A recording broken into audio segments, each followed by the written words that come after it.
Hello అండి. ఇప్పుడు మాట్లాడబోయే topic వచ్చేసరికి ఈరోజు వైఎస్ఆర్సీపీ గుంటూరు జిల్లా అధ్యక్షులుగా కొత్తగా నియమితులైనటువంటి అంబటి రాంబాబు గారు మాట్లాడతా గ్రీన్ బుక్ అని ఒక కొత్త ప్రస్తావనను తీసుకొచ్చారు. అంటే అది replica of TDP general secretary, ప్రస్తుత మంత్రి, ఆంధ్రప్రదేశ్ మంత్రి నారా లోకేష్ అప్పుడు టీడీపీ రెడ్ బుక్ తీసుకొచ్చాడు. మేము అధికారంలోకి వస్తే రెడ్ బుక్ ఇంప్లిమెంట్ చేస్తామన్నారు. ఆ లైన్స్ మీదగానే అంబటి రాంబాబు గారు గ్రీన్ బుక్ని తీసుకొచ్చారా అంటే ఎస్, ఒక బుక్ని అయితే తీసుకొచ్చారు. అప్పుడు రెడ్ బుక్ తీసుకొచ్చినప్పుడు ఇప్పుడు గ్రీన్ బుక్ తీసుకొచ్చే ప్రయత్నం అంబటి రాంబాబు గారు ఒక మీటింగ్లో వైసీపీ కార్యకర్తలను ఉద్దేశించి మాట్లాడారు. సో ఈ గ్రీన్ బుక్ యొక్క ప్రధాన ఉద్దేశం ఏంటి అంటే, రాంబాబు గారి మాటల్లోనే చెప్పాలంటే, గ్రీన్ బుక్లో పార్టీ కోసం అహర్నిశలు కష్టపడే ప్రతి కార్యకర్తను గుర్తుంచుకుంటాం, అధికారంలోకి వచ్చిన తర్వాత వాళ్లకు ఖచ్చితంగా మేలు చేకూరుస్తాము అనేసి ఒక కార్యకర్తలకు ఒక భరోసా ఇచ్చే, ఒక హోప్ ఇచ్చే ప్రయత్నం చేశారు అంబటి రాంబాబు గారు.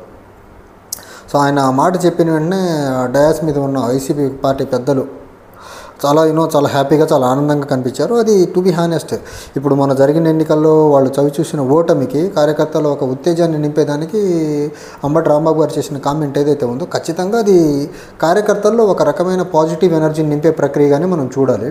కానీ ఈ గ్రీన్ బుక్కి అంబటి రాంబాబు గారు చెప్పిన, వైసీపీ లీడర్ చెప్పిన గ్రీన్ బుక్కి టీడీపీ లీడర్ నారా లోకేష్ గారు చెప్పిన రెడ్ బుక్కి కొంచెం డిఫరెన్స్ ఉంది. ఇక్కడ రాంబాబు గారు చెప్పిన గ్రీన్ బుక్ ఏంటంటే, కార్యకర్తల్ని మేము అధికారంలోకి వచ్చిన తర్వాత ఖచ్చితంగా బాగా చూసుకుంటాము, బాగా పనిచేసే కార్యకర్తలకి తగిన రివార్డ్స్ ఇస్తామనే రీతిలో రాంబాబు గారు చెప్తే, రెడ్ బుక్ యొక్క సారాంశం ఏంటి, రెడ్ బుక్ యొక్క ఇంటెన్షన్ ఏంటంటే, నారా లోకేష్ యువగళం పాదయాత్ర చేస్తున్న క్రమంలో ఆయన ఒక బుక్, నేను డైరీ మెయింటైన్ చేస్తున్నాను, దాని నేమ్ కాల్ రెడ్ బుక్ అన్నారు. సో ఆ రెడ్ బుక్ ఏంటంటే, వైఎస్ఆర్సీపీ నాయకులు కానీ కార్యకర్తలు కానీ ఎవరైతే టీడీపీ కార్యకర్తలను ఇబ్బంది పెట్టుకుంటారో వాళ్ళ పేర్లన్నీ రాసుకొని మేము అధికారంలోకి వచ్చిన తర్వాత వాళ్ళ అంతు చూస్తాము అనేసి ఒక మాట చెప్పారు.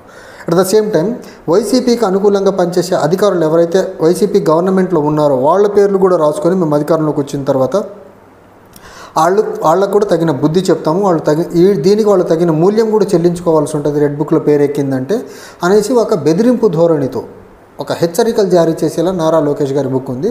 కానీ ఒక పక్క రెడ్ బుక్ ఏమో అపోజిషన్ పార్టీలో ఉన్న లీడర్స్ని, కార్యకర్తల్ని బెదిరించే బుక్లా ఉంటే, రెడ్ బుక్ అనేది అప్పుడు ప్రభుత్వానికి అనుకూలంగా పనిచేసే పార్టీ ప్రభుత్వ ఉద్యోగులని బెదిరించే ధోరణిలో ఉంటే, ఇక్కడ ఈ గ్రీన్ బుక్లో వచ్చేసరికి ఎవరిని బెదిరించే అపోజిషన్ పార్టీ వాళ్ళు మా కార్యకర్తలను ఇబ్బంది పెడితే వాళ్ళు అంతు చూస్తామని రాంబాబు గారు చెప్పలే.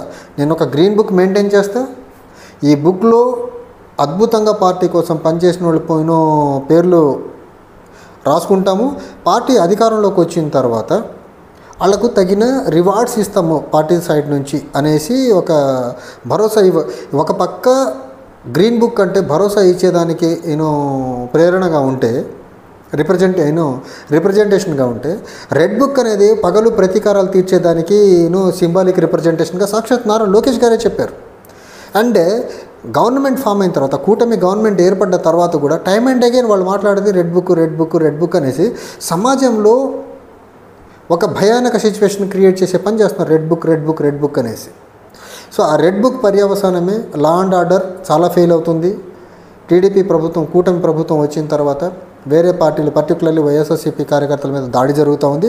ఇలా సాక్షాత్తు ఒక మంత్రి స్థాయి వ్యక్తి ఇలా రెడ్ బుక్ ఉంది, రెడ్ బుక్లో పేరుంటే వాళ్ళు అంతా చూస్తామనే బెదిరింపు ధోరణిలో మాట్లాడితే ఖచ్చితంగా కార్యకర్తలు దానికి దాన్ని ఇన్స్పిరేషన్గా తీసుకొని లోకల్ లెవెల్లో, గ్రౌండ్ లెవెల్లో గొడవలు పడేదానికి ఆస్కారం ఉంటుంది కదా. సరే, మీరు అపోజిషన్లో ఉన్నప్పుడు రెడ్ బుక్ అన్నారు, ఏదో ఎల్లో బుక్ ఏదో బుక్ అన్నారు, మీ కార్యకర్తల్లో స్ట్రెంత్ పెంచేదానికో లేకపోతే అవతలను బెదిరించేదానికో అన్నారు. కానీ గవర్నమెంట్లోకి వచ్చిన తర్వాత మా చేతిలో రెడ్ బుక్ ఉంది, ఆ రెడ్ బుక్లో మీ పేరు ఉంది, మేము అంతా చూస్తామని బెదిరింపు ధోరణిలో వెళ్తాం కరెక్ట్ కాదు.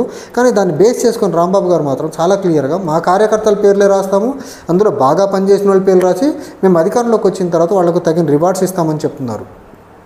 సో ఈ ప్రక్రియ ఏదైతే ఉందో అంబటి రాంబాబు గారు ఈరోజు చెప్పినట్టు గ్రీన్ బుక్ అంశము ఖచ్చితంగా పార్టీ క్యాడర్ ఓటమి తర్వాత కొంచెం నిరాశ నిస్పృహలో ఉన్నమాట వాస్తవము.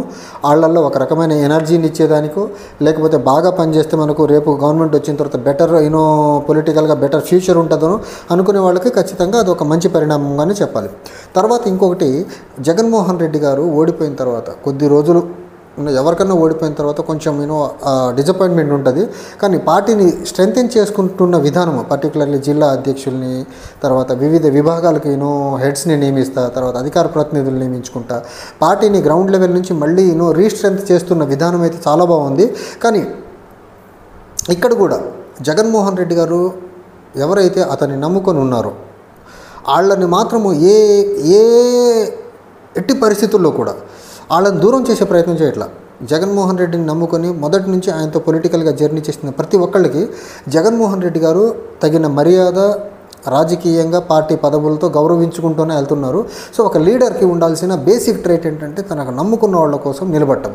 సో జగన్మోహన్ రెడ్డి గారు ఓడిపోయిన తర్వాత కూడా పార్టీ పదవుల్లో తనని నమ్ముకున్న పేర్ని నాని అవ్వనివ్వండి, తనని నమ్ముకున్న అంబటి రాంబాబు అవనివ్వండి, తనని నమ్ముకున్న బొత్స సత్యనారాయణ అవనివ్వండి, తనని నమ్ముకున్నటువంటి గుడివాడ అమర్నాథ్ గారు కానివ్వండి, వీళ్ళందరికీ జగన్మోహన్ రెడ్డి గారు ఒక సూటబుల్ పొజిషన్స్ ఇచ్చి పార్టీ స్ట్రెంగ్తెన్ కోసం అందరినీ యూజ్ చేస్తున్న విధానం ఏదైతే ఉందో డెఫినెట్గా చాలా బాగుంది.